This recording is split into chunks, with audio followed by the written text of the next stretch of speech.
by the end of World War II, you've got this really nascent framework of employment and GDP and inflation, but they're just tools for policymakers that were designed for certain real challenges in the world. In the 1950s, you've got the beginning of the Cold War. This is like a little potted history of how these numbers came to be. In the 1950s, the nature of the Cold War that emerges is partly ideological, partly nuclear proliferation, but largely whose economic system is better. And if you're going to prove that your economic system is better than the other person's, you need numbers that say, hey, we're making more stuff than you are. Our stuff is better. Our quality of life is going up. And so the United States and the Soviets and then everyone else starts engaging in this kind of, my GDP is bigger than your GDP. Our inflation rate's lower than your inflation rate. My quality of living is better than your quality of living. We're hiring more people than you are more productively. And meanwhile, you have this world of new nations entering the system, having decolonized and joining the United Nations.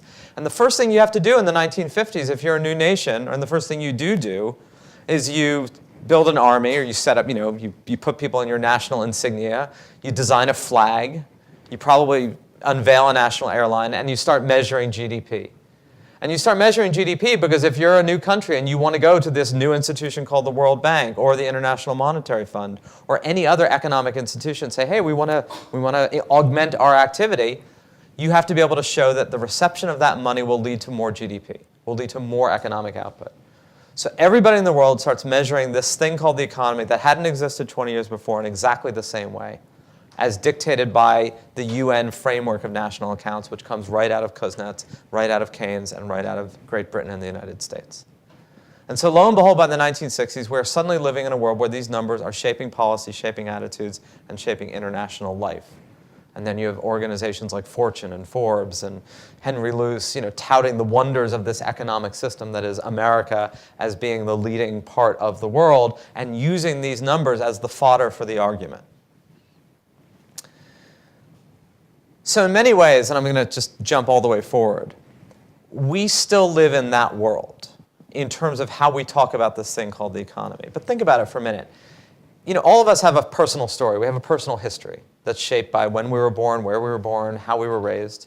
And while that's not determinate, it certainly creates the context that can help us understand how we think of the world through whatever lens we're seeing it through. In many ways, what we are doing today by relying so heavily on things like GDP and employment, and then this whole suite of private statistics that grew up kind of in its wake, is we're using a really, really good 1950s set of tools that were designed to answer questions of global depression, World War II, and 1950s industrial nation states that made stuff. We're really, really good at measuring that world, but we're not living in that world. And we have a statistical framework that becomes the entire funnel for how we think of how we're doing and the incentives that we create and the money that we spend and the investments that we do or do not make, that all has to go through this aperture of a 1950 set of numbers that are still very good at measuring the output of industrial nation states in a 21st century world that is at least as much about this flow of ideas and information and technology that is highly disruptive to that 1950s universe, but which our current numbers are struggling to keep up with and are ultimately failing.